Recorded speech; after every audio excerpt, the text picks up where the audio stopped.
Hello बच्चों, कैसे हैं आप सब।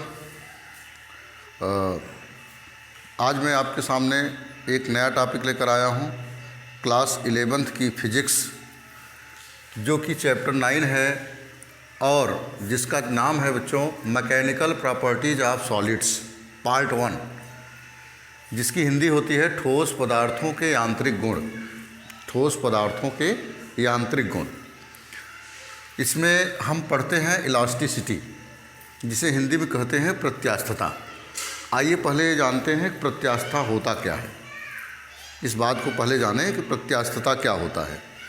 जैसे मेरे पास ये देखिए एक मार्कर है और इसके ढक्कन को मैंने खींचा और छोड़ दिया। देखिए फिर वैसा हो गया, फिर खींचा, छोड़ दिया, फिर वैसा हो गया। जैसे किसी स्प्रिंग को खींचिए, छोड़ दीजिए, फिर वैसा हो जाता है। तो जिस गुण के कारण वह अपने आकार में होने वाले परिवर्तन का विरोध करता है, कोई वस्तु अपने आकार में होने वाला परिवर्तन का जिस गुण के कारण विरोध करता है, उसी को हम प्रत्यास्थता कहते हैं। हिंदी में इंग्लिश में उसे हम इलास्टिसिटी कहते हैं। तो बच्चों, प्रत्यास्थता क्या होती है? प्रत्यास्थता, यहाँ मैं परिभाषा लिख दिया हूँ। प्रत्यास्थता किसी वस्तु का वह गुण है। प्रत्यास्थता किसी वस्तु का वह गुण है जिसके कारण वस्तु अपने रूप अथवा आकार, शेप एंड साइज के परिवर्तन का विरोध करता है। अपने अंदर होने वाले परिवर्तन का विरोध करता है। बच्चों, जो सबसे ज़्यादा विरोध करता है उसकी प्रत्यास्थता सबसे ज़्यादा होती है। जैसे हाथी का दांत और क्वार्ट्ज और हाथी के दांत को सबसे अच्छा प्रत्यास्थ वस्तु माना गया है, क्योंकि इनके विरोध करने की जो क्षमता है वो सबसे ज़्यादा है। तो प्रत्यास्थता आपको बिल्कुल समझ में आ गई होगी। प्रत्यास्थता क्या है, इलास्टिसिटी क्या है। प्रत्यास्थता किसी वस्तु का वह गुण है जिसके कारण वह अपने आकार और शेप एंड साइज, आकार अथवा रूप में परिवर्तन करने का विरोध करता है। उसे हम क्या कहते हैं? प्रत्यास्थता कहते हैं। बच्चों, प्रत्यास्थता पे जो हम बल लगाते हैं, जैसे किसी वस्तु को हम यहाँ बल लगाया, मैंने यहाँ खींचा ढक्कन को, फिर छोड़ दिया, फिर हो गया। तो इस प्रकार के बल को जो वस्तु के आकार अथवा रूप को बदल दे, इस प्रकार के बल को जो वस्तु के आकार अथवा रूप को बदल दे, उसे हम विरूपक बल कहते हैं। इंग्लिश में डिफॉर्मिंग फोर्स कहते हैं। तो विरूपक फोर्स की परिभाषा क्या बन गई कि वह बल जो किसी वस्तु पर आरोपित करने पर वस्तु के रूप अथवा आकार में परिवर्तन कर दे, उसे हम विरूपक बल कहते हैं। बच्चों, इसी के साथ साथ जैसे इलास्टिसिटी है, एक टॉपिक और है प्लास्टिसिटी। प्लास्टिसिटी मतलब होता है सुघट्यता। जैसे इलास्टिसिटी मतलब होता है प्रत्यास्थता, वैसे प्लास्टिसिटी मतलब होता है सुघट्यता। प्लास्टिक तो आप सब लोग जानते ही होंगे, तो उसी से प्लास्टिसिटी बना है। तो प्लास्टिसिटी का मतलब क्या हुआ? प्लास्टिसिटी का मतलब ये हुआ कि किसी वस्तु पर जब हम विरूपक बल लगाते हैं, उसके आकार और रूप में परिवर्तन हो जाए और वह पुनः अपनी पूर्व स्थिति में ना आए, वह अपनी पूर्व स्थिति में पुनः ना आए। तो इस प्रकार के वस्तु को हम क्या कहते हैं? सुघट्य वस्तु कहते हैं, या प्लास्टिक, मतलब इस गुण को प्लास्टिसिटी कहते हैं। जैसे गीली मिट्टी को आप खींच दीजिए, इधर कर दीजिए उधर रहेगी, इधर कर दीजिए उधर रहेगी। जैसे मोम को जिधर टेढ़ा कर दीजिए उधर टेढ़ा हो जाएगा। विरूपक बल लगा के उसके आकार और रूप में हम परिवर्तन कर सकते हैं, और जब परिवर्तन कर देंगे तो वह पूर्व स्थिति में नहीं आएगी। इसलिए वह क्या है? सुघट्य वस्तु है, प्लास्टिसिटी है। आइए अब हम चलते हैं आगे। प्रत्यास्थता की सीमा, अगली हेडिंग हम पढ़ते हैं बच्चों, प्रत्यास्थता की सीमा। बिल्कुल ये परिभाषाएं जो है बिल्कुल आप नोट करके रखें और एक नोट्स बना लें, जिससे कि आप जब भी एक बार नोट्स देखें तो आपको बिल्कुल सारी चीज़ें याद हो जाएं। बिल्कुल सरल और सहज तरीके से मैं नोट्स आपका बनवा रहा हूँ। आइए बच्चों देखते हैं प्रत्यास्थता की सीमा। लिमिट ऑफ इलास्टिसिटी क्या होती है? विरूपक बल के उस अधिकतम मान को, जैसे मैंने आपको बताया कि देखिए इस ढक्कन को मैंने खींचा, इधर छोड़ दिया, फिर ऐसा हो गया, फिर खींचा, थोड़ा सा और छोड़ दिया, फिर आ गया, थोड़ा सा और खींच दिया, फिर छोड़ दिया, आ गया। लेकिन ये ढक्कन कहा कि नहीं, अब इससे ज़्यादा खींचेंगे आप तब हम अपनी पूर्व स्थिति में नहीं आ पाएंगे, इससे ज़्यादा खींचेंगे तो अपनी पूर्व स्थिति में नहीं आएंगे। तो वह स्थिति, वह पोजीशन जिसमें विरूपक बल के अधिकतम मान हो, इससे ज़्यादा हो जाएगा तो अपने रूप और आकार को दोबारा प्राप्त नहीं कर पाएगा कोई भी वस्तु। तो उस अधिकतम मान को, उस विरूपक बल के अधिकतम मान को हम प्रत्यास्थता की सीमा कहते हैं, लिमिट ऑफ इलास्टिसिटी कहते हैं। वही बात मैंने यहाँ लिखा है कि विरूपक बल के उस अधिकतम मान को जहाँ तक वस्तु में प्रत्यास्थता का गुण विद्यमान हो, अर्थात वह वस्तु अपनी पूर्व स्थिति में आ सके, उसे हम प्रत्यास्थता की सीमा कहते हैं। आइए अब चलते हैं बच्चों, आगे पढ़ते हैं प्रतिबल। प्रतिबल को इंग्लिश में कहते हैं स्ट्रेस। जरा प्रतिबल की बात करने के पहले जरा हम ये देखें, ये हमारे पास एक मार्कर है जिसकी यहाँ पर देखिए, यहाँ जो गोला है इसे क्रॉस सेक्शन एरिया कहते हैं। इस क्रॉस सेक्शन एरिया से मैंने इस बोर्ड पर प्रेशर डाला, इस बोर्ड पर प्रेशर डाला मैंने, यह पर लगाया, तो बोर्ड भी क्रिया प्रतिक्रिया के नियम से बोर्ड भी इस मार्कर के क्रॉस सेक्शन एरिया पर प्रेशर लगाएगा, अंदर से। क्या लगाएगा? अंदर से। तो हमने तो बल लगाया, लेकिन बोर्ड ने क्या इस पर लगाया? प्रतिबल लगाया। क्या लगाया? प्रतिबल। तो वही आंतरिक जो प्रतिक्रिया बल है उसी को हम प्रतिबल कहते हैं। तो यहाँ मैंने लिखा है किसी वस्तु के एकांक क्षेत्रफल पर, एकांक क्षेत्रफल पर, क्षेत्रफल को मैंने यूनिट मान लिया, 1 मान लिया, एकांक क्षेत्रफल पर कार्य करने वाला आंतरिक प्रतिक्रिया बल, कार्य करने वाला आंतरिक प्रतिक्रिया बल प्रतिबल कहलाता है। इसे हम कैपिटल एस से व्यक्त करते हैं। किससे व्यक्त करते हैं बच्चों? कैपिटल एस से। तो यस बराबर क्या हो जाएगा? S equal to F by A. अब यहाँ एक अंक मान लीजिए, एक यूनिट मान लेंगे तो क्या हो जाएगा? एफ इक्वल टू यस हो जाएगा। तो वह बल है जो आंतरिक प्रतिक्रिया बल का के रूप में कार्य करता है, उसे हम क्या कहते हैं? प्रतिबल कहते हैं।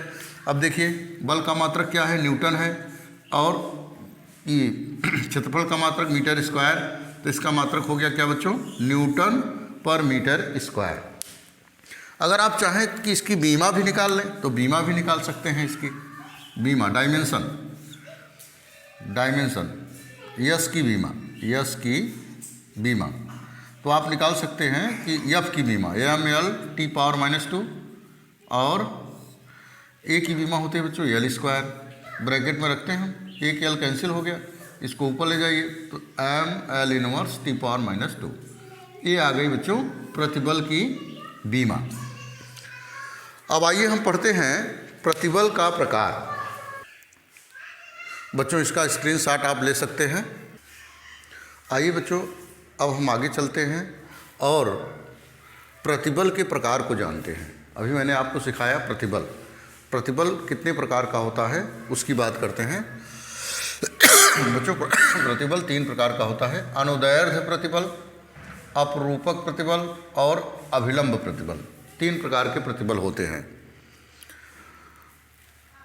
प्रतिबल के प्रकार के बाद आइए हम आपको अब सिखाते हैं विकृत, स्ट्रेन। विकृत क्या होती है? किसी वस्तु के रूप में अथवा आकार में भिन्नात्मक परिवर्तन को विकृत कहते हैं। इसे सिग्मा से व्यक्त करते हैं। बच्चों विकृत क्या होती है? जैसे मैंने क्या किया कि यह पेन है, इसको खींचा और ये टूट गया, इसका जो आकार था वो आकार बिगड़ गया। जैसे जब गाड़ियाँ आपस में लड़ जाती हैं तो क्या होती है, उनका वो अपना आकार खो देती हैं, उनके आकार में भिन्नात्मक परिवर्तन हो जाता है। मतलब कि एक निश्चित परिवर्तन नहीं होता है। तो इस प्रकार के भिन्नात्मक परिवर्तन को हम विकृत कहते हैं। जैसे लड़ाई झगड़े में कभी कभी क्या होता है, किसी का दांत टूट जाता है, किसी का मुंह टूट जाता है, किसी का पैर टूट जाता है, तो उसके शरीर में भिन्नात्मक परिवर्तन हुआ। उसका जो पूर्वत आकार था वो आकार अब नहीं है, तो किसी वस्तु के आकार में अगर हम डिफॉर्मिंग फोर्स लगाकर अर्थात विरूपक बल लगाकर उसके रूप अथवा आकार में परिवर्तन कर दें, भिन्नात्मक परिवर्तन कर दें, तो उसे उस वस्तु की विकृति कहते हैं। इसे सिग्मा से व्यक्त करते हैं। बच्चों, ये कुछ चीज़ें ऐसी होती हैं जिससे डिनोट करने के लिए, जैसे हम गणित में मानते हैं कि माना इसकी उम्र x वर्ष है, तो मैं कहता हूँ आप p वर्ष मान लीजिए, वो आपके ऊपर डिपेंड है। तो इस चैप्टर में मैंने जो है विकृत को सिग्मा माना है, जिससे प्रूव करने में थोड़ी आसानी होती है। और विकृत भी 3 प्रकार की होती है, अनुदैर्ध्य विकृत, अपरूपण विकृत और आयतनात्मक विकृत। बच्चों, जैसे प्रतिबल है अनुदैर्ध्य प्रतिबल। अनुदैर्ध्य प्रतिबल का मतलब क्या हुआ कि अगर लंबाई में परिवर्तन हो रहा है, लंबाई में प्रतिबल में परिवर्तन हो रहा है, तो अनुदैर्ध्य प्रतिबल होता है। अपरूपक प्रतिबल, अगर थीटा में परिवर्तन हो रहा है तो अपरूपक प्रतिबल है। अगर अभिलंब प्रतिबल, अगर उसके वॉल्यूम में परिवर्तन हो रहा है तो अभिलंब प्रतिबल। इसी प्रकार से अनुदैर्ध्य विकृत, उसकी लंबाई में परिवर्तन हो रहा है अधिक से अधिक, तो अनुदैर्ध्य विकृत। अगर थीटा में परिवर्तन हो रहा है तो अपरूपण विकृत। और अगर आयतनात्मक विकृत, मतलब लंबाई चौड़ाई ऊंचाई आयतन में परिवर्तन हो रहा है तो आयतनात्मक विकृत। 3 प्रकार की जो है विकृति भी होती है और 3 प्रकार का क्या होता है, प्रतिबल भी होता है। बच्चों, यह 3 प्रकार का जो प्रतिबल होता है और 3 प्रकार की विकृति होती है, इसमें एक संबंध है जिसे हम स्टोक के नियम से जानते हैं। इसके नियम से जानते हैं, स्टोक के नियम से जानते हैं। आइए हम जो है आगे पढ़ते हैं। सॉरी, स्टोक का नियम नहीं है, हुक का नियम है। स्टोक का नियम तो भाई उसमें है जो मैं जो है आपको लेसन 10 में पढ़ाया हूँ। स्टोक का नियम वहाँ है द्रवों के प्रवाह में। आइए चलते हैं हुक का नियम पढ़ने। आइए बच्चों पढ़ते हैं हुक का नियम। हुक का नियम बहुत ही इम्पॉर्टेंट है, क्योंकि एग्जामिनर भी कभी कभी पूछ लेते हैं बच्चों से कि हुक का नियम आप बताइए। तो हुक का नियम को आइए सीखते हैं। हुक ने बताया, जिसे इंग्लिश में हुक्स लॉ कहते हैं, हुक ने बताया कि प्रतिबल जितना अधिक होगा विकृति उतनी अधिक होगी।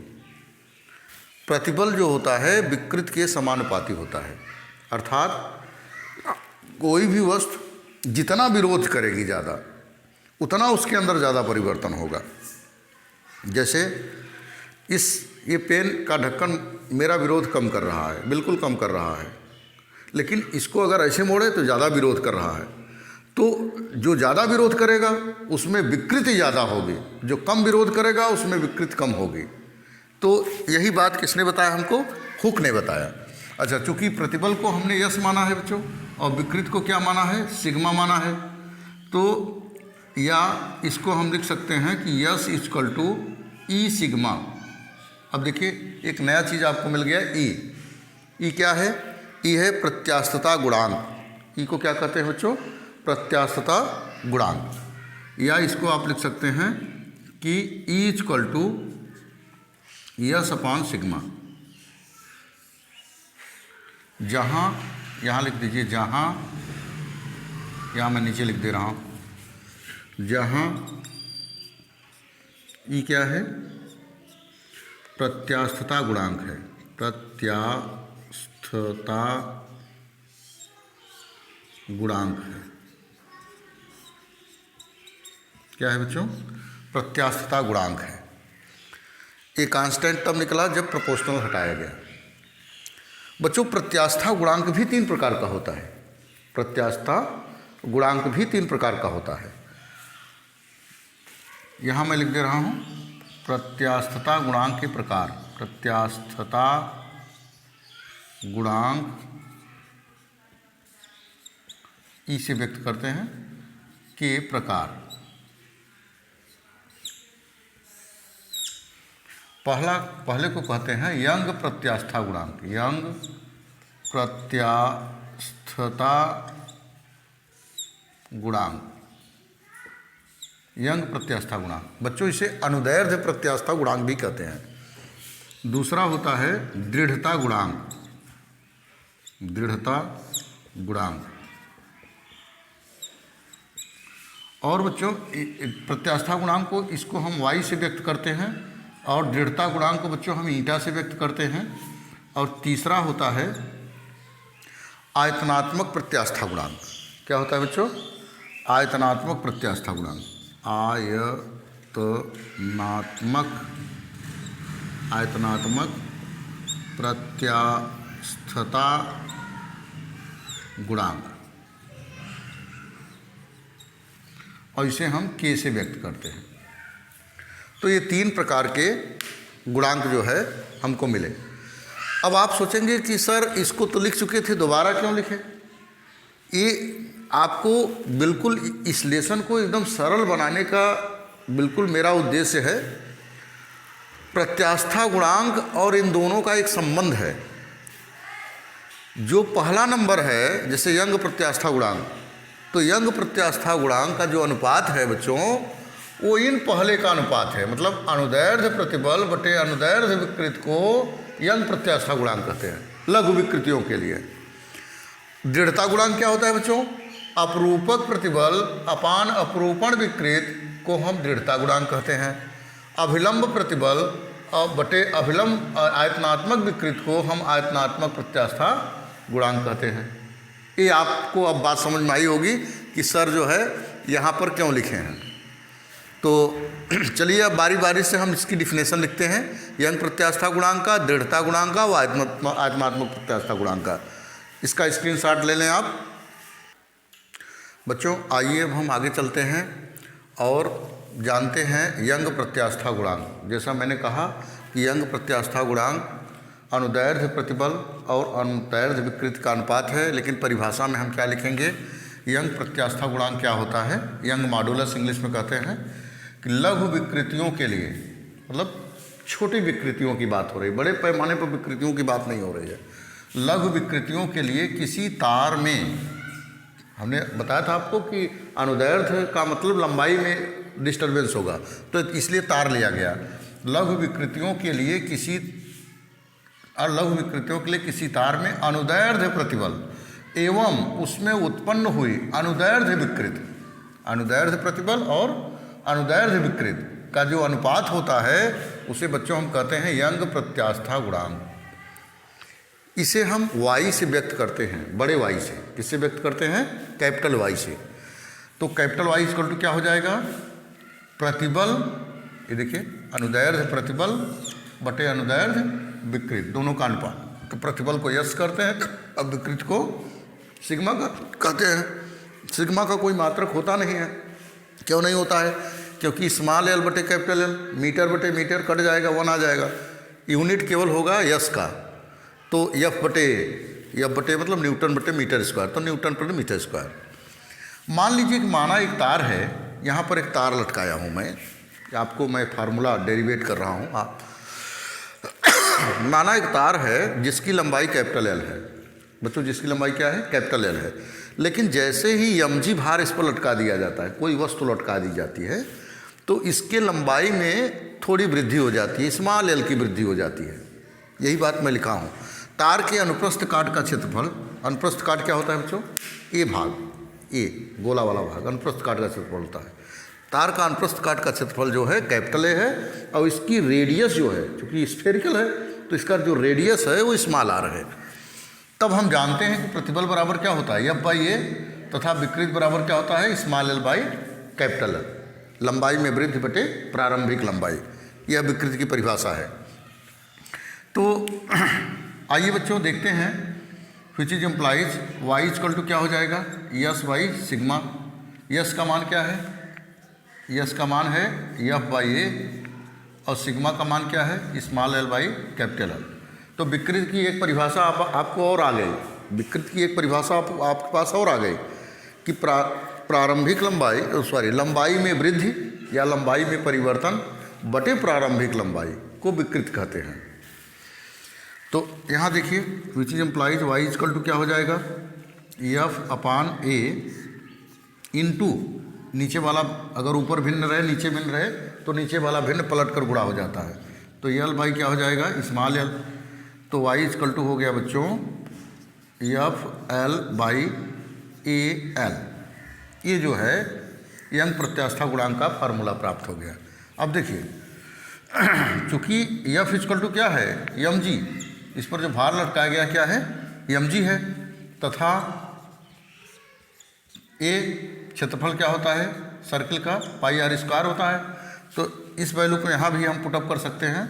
वाई इक्वल टू हो जाएगा M G L by pi R square L. ये भी हम लिख सकते हैं। इस पर न्यूमेरिकल आते हैं और न्यूमेरिकल आप आसानी से सॉल्व कर सकते हैं। अगले पार्ट में हम न्यूमेरिकल भी आपको बताएंगे। आइए चलते हैं अब आगे, इसका स्क्रीनशॉट आप ले लें। आइए बच्चों अब हम चलते हैं, पढ़ते हैं दूसरा टाइप दृढ़ता गुणांक, जिसका नाम है यंग प्रत्यास्था गुणांक का दूसरा प्रकार है। पहला प्रकार हमने पढ़ा यंग प्रत्यास्था गुणांक, दूसरा हम पढ़ने जा रहे हैं दृढ़ता गुणांक। दृढ़ता गुणांक को ईटा से व्यक्त करते हैं और प्रतिबल बटे विकृत लघु विकृतियों के लिए प्रतिबल बटे विकृत, किस प्रकार का प्रतिबल, अपरूपक प्रतिबल और अपरूपण विकृत, अपरूपक प्रतिबल और अपरूपण विकृत, मतलब प्रतिबल के प्रकार का दूसरा नंबर और विकृत के प्रकार का दूसरा नंबर का दोनों का जो अनुपात है वो क्या कहलाता है बच्चों, दृढ़ता गुणांक कहलाता है। अनुपात को दृढ़ता गुणांक कहते हैं, इसे ईटा से व्यक्त करते हैं। तो ईटा इक्वल टू क्या हुआ, अपरूपक प्रतिबल बटे अपरूपण विकृति। अब देखिए जरा सा ये क्या होता है, अगर कोई वस्तु यहाँ स्थिर है और उस पर अगर हम फोर्स लगाएं, ये देखिए यहाँ पर फोर्स लग रहा है, या फोर्स लगाएं और फोर्स लगाने पर उसके अंदर झुकाव हो जाए, और जो झुकाव हो वो थीटा एंगल हो, कितना हो, थीटा हो, तो थीटा में जो परिवर्तन होता है, एक सिरा स्थिर होना चाहिए किसी वस्तु का, इसके बाद उस पर फोर्स लगाने के बाद उसके आकृति में, उसके आकार में, उसके रूप में थीटा एंगल परिवर्तन हो जाए, तो उसे हम दृढ़ता गुणांक कहते हैं। इसे हम ईटा से व्यक्त करते हैं। दृढ़ता गुणांक ईटा बराबर होता है अपरूपक प्रतिबल बटे अपरूपण विकृति। तो बच्चों या तो इसको आप लिख सकते हैं ऐसा कि ईटा इक्वल टू अपरूपक प्रतिबल को हम यस कहते हैं और अपरूपण विकृति को थीटा कहते हैं, हम जानते ही हैं। या इसको हम लिख सकते हैं कि ईटा इक्वल टू यस को क्या होता है, एफ बाई ए होता है, तो A theta, F by A theta, चूँकि हम जानते हैं कि S equal to F by A होता है, प्रतिबल बराबर होता है बल बटे क्षेत्रफल। तो ईटा का एक फार्मूला ये देखिए प्राप्त हो गया, दृढ़ता गुणांक का फार्मूला। आइए अब चलते हैं तीसरे गुणांक को पढ़ते हैं, तीसरे पॉइंट को पढ़ते हैं। आइए बच्चों तीसरा पॉइंट पढ़ते हैं हम, आयतनात्मक प्रत्यास्था गुणांक। आयतनात्मक प्रत्यास्था गुणांक अभी ऊपर मैं लिखा था टाइप में, तो वहाँ मैंने लिख दिया था कि इसको जो है के से व्यक्त करते हैं। तो कहीं कहीं किताब में के से व्यक्त किया है, लेकिन इस किताब में जो आप पढ़ने जा रहे हैं यहाँ बी से व्यक्त किया है, तो उसको के को आप बी बना लीजिएगा। यहाँ पर आयतनात्मक प्रत्यास्था गुणांक जैसा नाम की आयतन है, तो आयतन में जो परिवर्तन हो रहा है तो वो क्या कहलाता है, आयतनात्मक प्रत्यास्था गुणांक। किसके आयतन में, लघु विकृतियों के लिए किसी पदार्थ पर आरोपित अभिलंब प्रतिबल, अभिलंब प्रतिबल और आयतनात्मक विकृति, अभिलंब प्रतिबल और आयतनात्मक विकृति में का जो अनुपात होता है उसे हम क्या कहते हैं बच्चों, आयतनात्मक प्रत्यास्था गुणांक। इसे हम बी से व्यक्त करते हैं। तो बी इक्वल टू आप लिख सकते हैं कि यस अपान सिग्मा, यस मतलब प्रतिबल, सिग्मा मतलब विकृत। चूँकि यस बराबर क्या होता है, एफ अपान ए, और सिग्मा बराबर क्या हो जाएगा, small B upon capital B. क्यों, क्योंकि आयतन में परिवर्तन हो रहा है, लंबाई में परिवर्तन होता तो स्मॉल एल अपान कैपिटल एल लिखा मैंने। अब आयतन में परिवर्तन हो रहा है तो small B upon capital B लिखूंगा। अगर क्षेत्रफल में परिवर्तन होगा तो स्मॉल ए बटे कैपिटल ए लिखूंगा, मतलब लंबाई में परिवर्तन बटे प्रारंभिक लंबाई। आइए इसको यहाँ पर लिखते हैं, बी इक्वल टू क्या हो जाएगा, F by A by small B by capital B. या इसको हम लिख सकते हैं B equal to F by A into capital B बटे स्मॉल बी, या हम इसको लिख सकते हैं बच्चों B equal to F B upon capital A और स्मॉल बी। ये फार्मूला जो है प्राप्त हो गया बच्चों। या तो इसको हम ऐसा भी लिखते हैं, या B equal to minus P capital B upon small B, ये भी हम फार्मूला लिखते हैं। क्यों? क्योंकि पी क्या है? पी दाब भी है। पी क्या है? दाब है। दाब बराबर क्या होता है? बल बटे क्षेत्रफल होता है। तो यहाँ पर एफ बटे ए को मैं पी भी लिख सकता हूँ। अच्छा, माइनस साइन मैंने लगाया क्योंकि अपोजिट डायरेक्शन के लिए मैंने लगाया उसको। न्यूमेरिकल जब लगाएंगे तो उसको हटा देंगे आप। तो इस प्रकार से क्या हमको मालूम हो गया बच्चों? आयतनात्मक प्रत्यास्था गुणांक। आइए अब चलते हैं अगले टॉपिक की ओर। आइए बच्चों आगे चलते हैं और हम इस बात को प्रूव करते हैं कि खींचे तार की स्थितिज ऊर्जा, किताब में आपके यहाँ है यह हेडिंग कि खींचे तार की स्थितिज ऊर्जा ज्ञात कीजिए। तो खींचे तार की स्थितिज ऊर्जा हम कैसे ज्ञात करेंगे, आइए देखते हैं। मान लीजिए कोई एल लंबाई का तार है, कैपिटल एल, मान लीजिए एल लंबाई का तार है, और इस पर जब हम फोर्स लगाते हैं या कैपिटल एफ फोर्स लगाते हैं और खींचते हैं तो स्मॉल एल की वृद्धि हो जाती है, जबकि तार का जो क्रॉस सेक्शन एरिया है, अनुप्रस्थ काट का क्षेत्रफल है, वो कैपिटल ए है। तो यहाँ देखिए मैंने लिखा है किसी तार की लंबाई बढ़ाने के लिए किया गया कार्य, किसी तार की लंबाई बढ़ाने के लिए किया गया कार्य उस तार की स्थितिज ऊर्जा कहलाती है। मान लीजिए कि जैसा कि मैंने कहा कि माना किसी तार की प्रारंभिक लंबाई कैपिटल एल तथा तार के अनुप्रस्थ काट का क्षेत्रफल ए है। तार पर एफ बल लगाने पर तार की लंबाई में स्मॉल एल की वृद्धि हो जाती है। तब देखिए, तब तार पर लगने वाला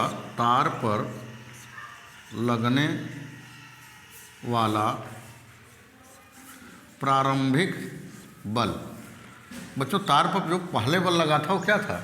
जीरो था। भाई वृद्धि नहीं हुई थी तो बल जीरो था। तार पर लगने वाला अंतिम बल क्या था? एफ, जिससे कि उसके लंबाई में जो वृद्धि हुई स्मॉल एल हुई, जिसे हम विस्थापन भी कर सकते हैं। अतः औसत बल क्या हुआ? तार पर लगने वाला औसत बल 0 + F/2 हो गया, या इसको कर सकते हैं F/2, न्यूटन का बल लगा। अब किया गया कार्य, चूँकि हम जानते हैं किया गया कार्य ही ऊर्जा है। किया गया कार्य W = हम जानते हैं F × D, बल गुणित विस्थापन होता है, या इसको लिखेंगे F/2, जो बल है क्या है? F/2 इंटू विस्थापन क्या है? L है। इसको हम या लिखेंगे या W = 1/2 FL। किया गया कार्य क्या हो गया? W = 1/2 FL। यही ऊर्जा है, यही क्या है? ऊर्जा है, स्थितिज ऊर्जा है। या इसको हम लिख सकते हैं स्थितिज ऊर्जा U = 1/2 FL। यही स्थितिज ऊर्जा है, किया गया कार्य स्थितिज ऊर्जा है। अब देखिए AL से ऊपर नीचे मल्टीप्लाई करने पर, AL से, यहाँ लिख दे रहा हूँ, AL से अंश तथा हर में मल्टीप्लाई करने पर, अंश तथा हर में गुणा करने पर, चलते हैं गुणा करते हैं, तो U = हो जाएगा बच्चों 1/2 F, देखिए A को इधर ले आए, F/A इंटू स्मॉल एल पान कैपिटल ए इंटू क्या बचा? ऊपर वाला एल बचा। या इसको हम लिख सकते हैं, या इसको लिख सकते हैं U = 1/2। बच्चों हम जानते हैं कि F/A को क्या कहते हैं? प्रतिबल यस, और small L upon small L क्या कहते हैं? कैपिटल एल को सिग्मा। तो तो हमको ये प्राप्त हो गया U equal to S into sigma एकांक आयतन के लिए, यहाँ लिख देंगे एकांक आयतन के लिए, एकांक आयतन के लिए AL बराबर क्या हो जाएगा 1। भाई ये क्षेत्रफल है, दूरी है, तो गुणित आयतन, एकांक आयतन के लिए फार्मूला बन गया U equal to 1/2 S sigma. जरा सा हम और आगे चलते हैं, कुछ और इसका रूप हम फाइंड करते हैं बच्चों। इसका रूप और फाइंड करते हैं, चूँकि हम जानते हैं कि y इक्वल टू होता है यस अपान सिग्मा। क्या जानते हैं हम? y इक्वल टू क्या होता है? यस अपान सिग्मा। तो जहाँ पर यस है इसको इधर करिए है तो क्या हो जाएगा y सिग्मा, ये यस इक्वल टू क्या हो जाएगा बच्चों? y sigma. S equal to sigma को इधर कर दीजिए y सिग्मा। तो इस फार्मूले में जहाँ यस है वहाँ हम क्या लिख सकते हैं? y sigma. तो विच इज इम्प्लाइज u बराबर हो जाएगा 1/2, यस की जगह मैंने लिख दिया y सिग्मा, अब एक सिग्मा ऑलरेडी है, तो विच इज इम्प्लाई u बराबर हो जाएगा 1/2 y सिग्मा स्क्वायर। अच्छा, मैंने ऐसा क्यों लिखा? इसलिए लिखा कि हो सकता है कि प्रतिबल की बात न कर रहा हो, विकृति की बात कर रहा हो और यंग मॉडुलस की बात कर रहा हो, तो उसको, उस फार्मूले को इस फॉर्म में कन्वर्ट किया मैंने। चलिए आगे भी देखते हैं। मान लीजिए कि हमको सिग्मा नहीं दिया है, यंग मॉडुलस दिया है, यस दिया है, तो सिग्मा को रिमूव कर दीजिए, या आप कह सकते हैं या इसको सिग्मा बराबर क्या हो जाएगा? सिग्मा इक्वल टू हो जाएगा y yes upon y, yes upon y. अब सिग्मा की जगह इसको रख दीजिए, u इक्वल टू हो जाएगा 1/2 y, सिग्मा की जगह मैंने लिख दिया क्या? यस अपान वाई, स्क्वायर है, स्क्वायर लगा दिया। अब विच इज इम्प्लाइज u बराबर हो जाएगा बच्चों 1/2 y S square upon sigma square, S square upon Y square, sigma की जगह लिखा ही हूँ वाई स्क्वायर। अब देखिए एक वाई से एक वाई क्या हो गया? कैंसिल हो गया। Which is implies u equal to हो गया 1/2 यस स्क्वायर वाई। ये जो है एक फॉर्म और प्राप्त हो गया। तो इस प्रकार से आप जो है कई फार्मूले खिंचे तार की स्थितिज ऊर्जा के रूप में आपने देखा। इसका स्क्रीनशॉट ले लें आप। आइए बच्चों, अगली हेडिंग हम पढ़ते हैं कि दो दृढ़ आधारों के बीच कसे तार को ठंडा करने पर उत्पन्न बल। मान लीजिए कि कोई दो दृढ़ आधार हैं और उसके बीच में एक तार को मजबूती से कसा गया है। ये मान लीजिए, यहाँ पर मैं फिगर बना दे रहा हूँ ऐसा, ये देखिए यहाँ पर तार को मजबूती से कसा गया है। तार की लंबाई क्या थी? कैपिटल L है, लेकिन इसका तापमान डाउन किया गया, बढ़ाया नहीं गया, कम किया गया। इसमें लिखा गया है कि दो दृढ़ आधारों के बीच कसे तार को ठंडा करने पर, मतलब तापमान गिराने पर, उसकी लंबाई में क्या हो जाता है? उसकी लंबाई में डेल्टा L की कमी हो जाती है। क्या हो जाती है बच्चों? डेल्टा L की कमी हो जाती है। तो हम कक्षा 9 में पढ़े हैं रेखीय प्रसार गुणांक, क्षेत्रीय प्रसार गुणांक और आयतन प्रसार गुणांक। कक्षा 9 का टॉपिक हम लोग पढ़े हैं। उसमें क्या होता है कि रेखीय प्रसार गुणांक को अल्फा से डिनोट करते हैं और रेखीय प्रसार गुणांक बराबर होता है लंबाई में वृद्धि बटे प्रारंभिक लंबाई गुणते ताप में वृद्धि। क्षेत्रीय प्रसार गुणांक के लिए यहाँ लंबाई की जगह क्षेत्रफल हो जाता है। आयतन प्रसार गुणांक के लिए जहाँ लंबाई है वहाँ आयतन हो जाता है। Formula alpha beta beta gamma के रूप में मिलता है। तो आइए चलते हैं, देखते हैं।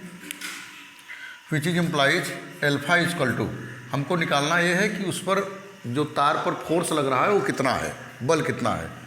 तो अल्फा इक्वल टू लंबाई में वृद्धि, लंबाई में वृद्धि क्या हुई? डेल्टा L हुई, अपान प्रारंभिक लंबाई L है, इनटू ताप में वृद्धि मतलब डेल्टा T है।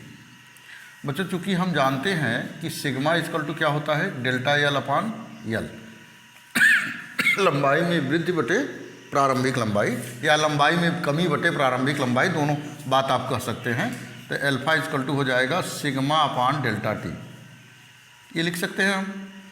अब T को इधर भेज दीजिए, which is implies sigma equal to क्या हो जाएगा? अल्फा इंटू डेल्टा T, ये हो जाएगा कि नहीं? अब देखिए, हम जानते हैं कि y इक्वल टू क्या होता है, यस बाई सिग्मा। तो सिग्मा बराबर क्या हो जाएगा बच्चों, यस बाई वाई। अब सिग्मा की जगह हमने लिखा कि यस अपान वाई। ऐसा क्यों कर रहा हूँ, क्योंकि हमको फोर्स निकालना है डेल्टा टी। वाई को इधर भेजिए, which is employ S equal to हो जाएगा Y into alpha into delta T. अब बच्चों देखो, चूँकि हम जानते हैं कि अभी हमने ये पढ़ा कि यस इक्वल टू क्या होता है, एफ बाई ए, प्रतिबल बराबर बल बटे क्षेत्रफल। तो यहाँ हम लिख सकते हैं F upon A which is employs equal to Y into alpha into delta T. अब ए को भी उधर भेज दीजिए आप। जब ए को उधर भेज देंगे तो हो जाएगा क्या, which is implies F equal to Y into alpha into delta T into A. यही हमको प्रूव करना था। तार पर इतना फोर्स काम करेगा, Y into alpha into delta T into ए।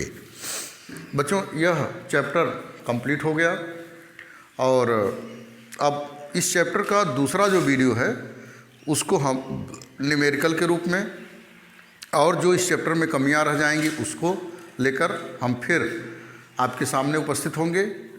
प्यारे बच्चों, आप लोग जो है रफ कॉपी पेन लेकर बिल्कुल नोट्स को तैयार करें, उसको समझें। अगर कोई प्रॉब्लम है तो हमारे कमेंट बॉक्स में आप जो है बताएं कि सर हमको ये चैप्टर नहीं समझ में आ रहा है, कृपया आप इसका भी वीडियो बनाएं। और प्यारे बच्चों, लाइक शेयर और सब्सक्राइब ज़रूर करिए, जिससे कि मेरा मनोबल बढ़े। Thank you.